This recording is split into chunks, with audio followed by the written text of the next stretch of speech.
Você sabe quantos técnicos o Sport teve desde 2022? Roda a vinheta que eu vou contar tudo para vocês.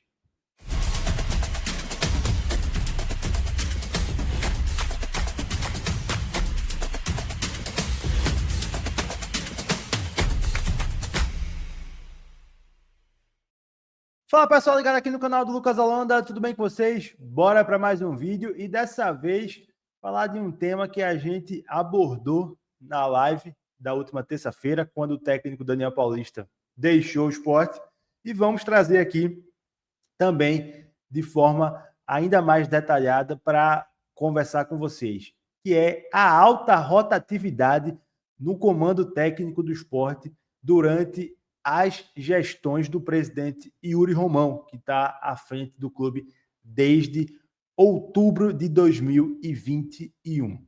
Então, deixa o like, se inscreve aqui no canal e, claro, compartilha para que mais pessoas possam acompanhar a nossa cobertura diária do esporte. Bom, eu coloquei isso aqui no Twitter e vou compartilhar com vocês aqui também. Aí, ó. A lista de treinadores do Sport de 2022 até agora. E agora, no caso, está sem técnico, né? Vai em busca do 11º treinador.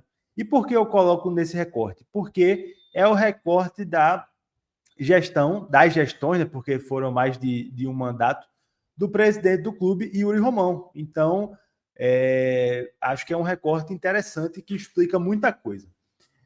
E aí, essa lista começa com Gustavo Florentin, que estava, né, no clube quando o Yuri ainda era vice-presidente, né?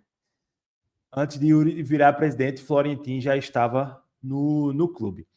Mas Florentin termina 2021 e renova para 2022 numa renovação que partiu do técnico, do presidente, no caso, Yuri Romão. Então, já é uma assinatura dele para a temporada de 2022.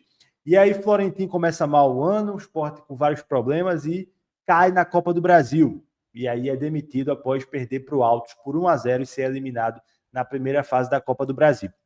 Depois de Florentin, vem Gilmar Dalpozo, que conseguiu o efeito que eu particularmente nunca tinha visto num treinador no Sport. Ele chegou demitido. Dalpozo chegou demitido pela torcida, que trouxe um nível de rejeição muito alto para Dalpozo. Dalpozo foi avançando com o Sport na Copa do Nordeste, conseguiu chegar até a final da competição, embora não tenha sido só flores, o mata-mata, tá? O Sport passa do CSA nas quartas de final, por exemplo, levando um vareio de bola, Maílson tendo uma atuação espetacular, mas o Sport passa, faz um bom jogo contra o CRB na semifinal e na final contra o Fortaleza perde num jogo que o Sport reclama da arbitragem até hoje, sobretudo na volta, né, no caso. E aí Dalpozo começa a Série B, o Sport com mais futebol do que bola jogada, e aí Dalpozo é demitido após o empate por 0-0 diante do Brusque, com o Sport já fora do G4. Começou no G4, foi caindo, a direção não se atentou e quando o Sport estava fora do G4, demitiu Dalpozo. Depois de Dalpozo veio Lisca, que já tinha tido um flerte com o Sport em alguns momentos e veio. E aí foi uma passagem meteórica de Lisca, porque ele aceitou uma proposta do Santos, não comunicou a direção do Sport na época e causou uma confusão muito grande. O presidente do Sport, Yuri Romão, deu declarações duríssimas na época, dizendo que jamais queria trabalhar com Lisca novamente, enfim. Foram apenas 4 jogos de Lisca, com 3 empates e 1 vitória no período. Para substituir Lisca, ainda em 2022, o Sport trouxe Claudinei Oliveira, que já tinha passado pelo clube em 2018, e veio com a missão de tentar buscar o acesso com o Sport. Não conseguiu. Claudinei teve alguns jogos interessantes dentro de casa, chegou a brigar na reta final pelo acesso, mas o Sport era um clube muito incompetente fora de casa e ainda empatou com o Vasco dentro da Ilha do Retiro, naquele jogo que todo mundo lembra, e não conquistou o acesso. Vamos para 2023 sem Claudinei Oliveira, porque o Sport demite o treinador, né? Não renova com ele, no caso, para 2023, e traz Enderson Moreira para 2023.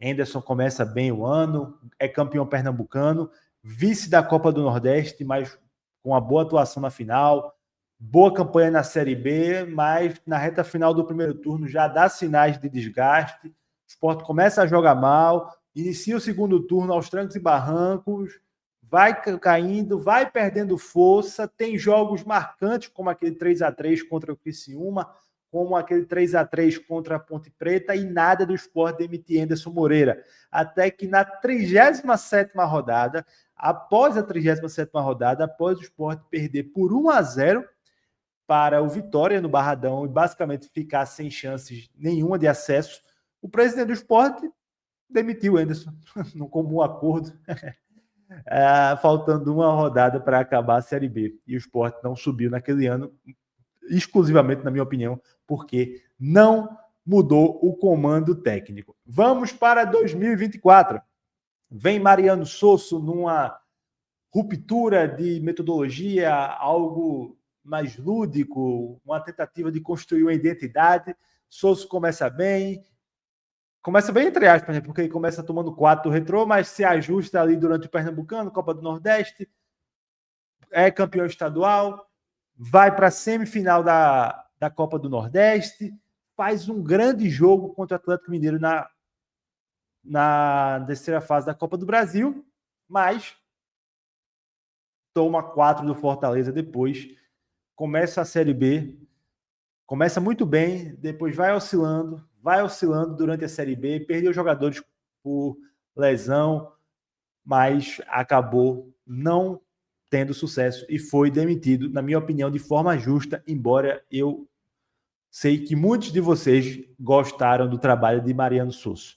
Para vaga de Sosso, o Sport escolhe Guto Ferreira, que já tinha conquistado o acesso com o clube em 2019, e Guto fica apenas 5 jogos, não conseguiu dar liga no time, ganhou apenas do Amazonas e foi demitido rapidamente. E aí o Sport vai para o tiro final na Série B do ano passado e traz Pepa, que consegue o acesso e renova para 2025. Chegamos em 2025, Pepa começa o ano com tudo que tinha nas mãos, né? Contratações em parceria com a gestão, né? Ele pedia o jogador, a gestão dava, como foi, por exemplo, de Carlos Alberto, embora ele não tenha, acho que ele não pediu para pagar os 15 milhões, né? Aí ele pediu o jogador, mas aí a gestão poderia ter dito sim ou não, né? Naturalmente. Mas aí Pepa não consegue dar liga em momento algum no Sport esse ano. O Sport é campeão pernambucano, mesmo perdendo o jogo de volta da final. E o Sport demite Pepa após a derrota por 2-1 para o Fluminense, numa decisão muito tardia. Depois vem o Furacão Antônio Oliveira, que passa apenas 4 jogos e afunda de vez o Sport numa das piores passagens de um treinador na história do clube. Para mim, a pior de todas. Não teve absolutamente nada positivo. Por fim, veio o Daniel Paulista, que veio com a missão de tentar salvar o Sport do rebaixamento, um rebaixamento que era basicamente impossível alguém salvar. E Daniel veio, deu uma melhora na competitividade, mas não foi o suficiente e ele deixou o Sport após a derrota por 2-1 para o Mirassol. No caso, ele pediu para sair. Conclusão disso aqui, meus amigos, o Sport é um clube, durante a gestão, as gestões, né, os mandatos do presidente Yuri Romão, é um clube completamente perdido no aspecto treinador. É uma máquina de moer treinador. A gente está falando de 10 nomes de 2022 para cá. São 4 temporadas com 10 nomes. É muita gente. É muita gente. E isso explica porque o Sport teve tanto insucesso nessas temporadas, né? E aí, os problemas vão da escolha e, naturalmente, causam a demissão, né? O problema está na escolha, muitas vezes. Como foi o caso de Guto Ferreira na época, como foi o caso de Gilmar Dalpozo, como foi o caso do próprio Claudinei, enfim. O que eu quero dizer, e concluir esse vídeo, é que não há uma linha de gestão de treinador. Há basicamente o seguinte sentido: vamos ver o que tem disponível e a gente traz e vê se dá certo. E isso, meus amigos, não é jeito de fazer futebol em lugar algum, seja no esporte ou em qualquer outro clube do mundo. Pode dar certo, como deu em alguns momentos, alguns recortes, mas a médio e longo prazo isso não se sustenta. É isso, pessoal. Tamo junto. Desses 10 aí, quem foi o melhor para vocês? Abraço. Tamo junto.